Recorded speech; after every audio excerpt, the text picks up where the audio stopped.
Hey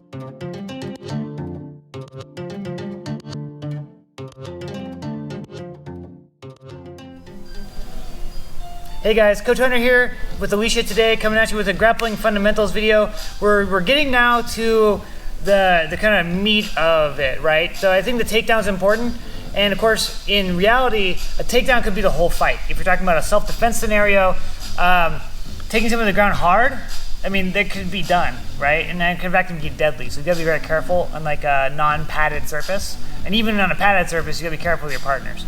So guys, we're going to talk about dominant position, and the key concept today is positional maintenance, okay, and along with wedges. So let's go ahead and start it. My partner's going to go to their back, okay, and just in general, guys, when my partner's on their back, make sure that your legs are engaged to the mat so they're not straight and like just useless, okay. This is good practice for my partner. It's also going to be realistic. If your opponent just straightens their legs out and is like letting their legs be useless to them, sweet, but don't anticipate. Assume that they are going to be using their legs, okay? Next, she has her arms in good position, okay? Her arms are in just like a boxing guard, elbows in tight, hands up, protecting your face, okay? This is where you want to be from the bottom side. Her head is off the mat, okay? Not resting for the most part. And I'm going to be on my partner chest to chest, okay? How we got here, we could be the double leg, the arm drag to the back, it could be the outside trip. A lot of this ended directly here, okay? Either way, we're in this dominant position. So I need to understand that it's not my body weight that's gonna hold my partner down, okay? Lucia's pretty strong, she can bench press me here, right? Where I'm like just dangling on her body, that's not gonna help. So I have to understand that it's my position and my wedges around my partner that's gonna make the difference. So the most basic positions are 2 arms across. So there are 4 arm positions for side mount, and we're gonna talk to all 4 of them. So the first one is both arms across. So both my arms are across her body. My knees are connected to her hip and the side of her shoulder or her neck. My elbow near her head is connected to her neck, and my elbow is connected to her hip, okay? Now, it's gonna be really hard for her to just move side to side and get out at this point. And I'm not really using any energy, I'm just kind of chilling here. I'm not trying to be heavy per se. I'm just connecting my elbows and my knees to her body, okay? Right here. The next thing I could do is establish a frame underneath her head. Okay? We also call this the shoulder of justice, or a cross-face grip, okay? So they're all kind of interchangeable. When I'm using this, guys, I'm using this to misalign her spine. That's another important key concept today, spinal misalignment. So what I mean is I'm gonna take my hand, my middle finger goes into her armpit on this far side, my hand here, going into her armpit, just kind of gripping on her lat/deltoid, and pulling her head down to my hip a little bit. And pulling her head down, I can drive my shoulder across her jawline, turning her head away from me, or at least away from my legs. So now she tries to turn back toward my legs, which we'll get to when we get to about in our defenses. It's gonna be really difficult, okay? And her head's kind of squished and pinned to the side here. It'll be very hard for her to apply any strength.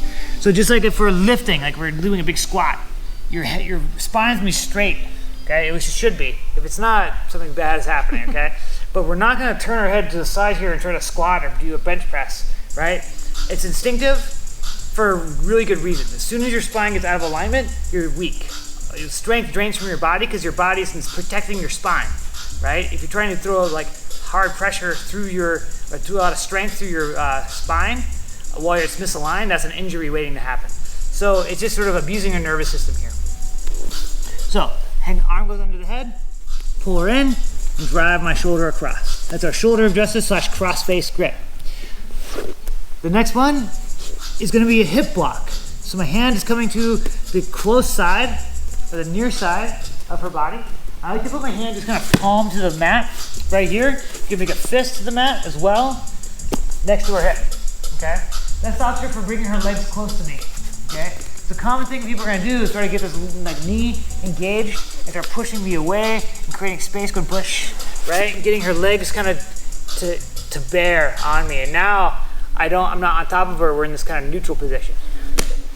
So by blocking her hip, it stops her from easily bringing her legs into play, okay? It's gonna be a lot harder.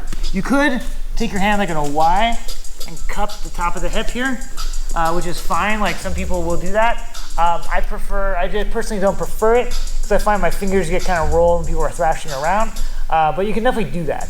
I just prefer to put my hand on the mat or a fist. Either way, get right here. So that's our hip block. If I combine the shoulder of justice with the hip block, we have what we call a cradle type position. And usually this is trying to like move my partner onto their side away from me. Kind of roll them up and away and create back exposure. We'll talk more about that as we get there, but that's usually the goal here, okay? So the forearm positions running through. Both arms across, kind of our base position. One arm under the head. That's our shoulder of justice / crossface. The hip block and the cradle. Combination of the last two. Okay? Now the next thing we have to think about is kind of the instinctive defense most people are going to do, which is when you're on top of them, they want to make space, they want to get you away from them, they push you away. Just kind of bench press here. Now this can work if I do nothing, okay? And if, of course, they're strong enough to move you. But if you're big enough just to pin someone down no matter what, you probably don't need too much jiu-jitsu, okay? So she's pushing me here, right? So all I'm gonna do is walk in a circle around her body. You see her arms just kind of are useless, right? She's lost her grip and her arms move out of a position where they're strong. Let's do it again from this side.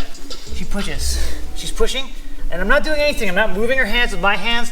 I'm just moving around her body. And her arms are gonna kind of fold off of me into a useless position, okay? So I'll do it a couple times. She bench presses, I just circle, circle, circle. Here. Bench press, circle, circle, circle.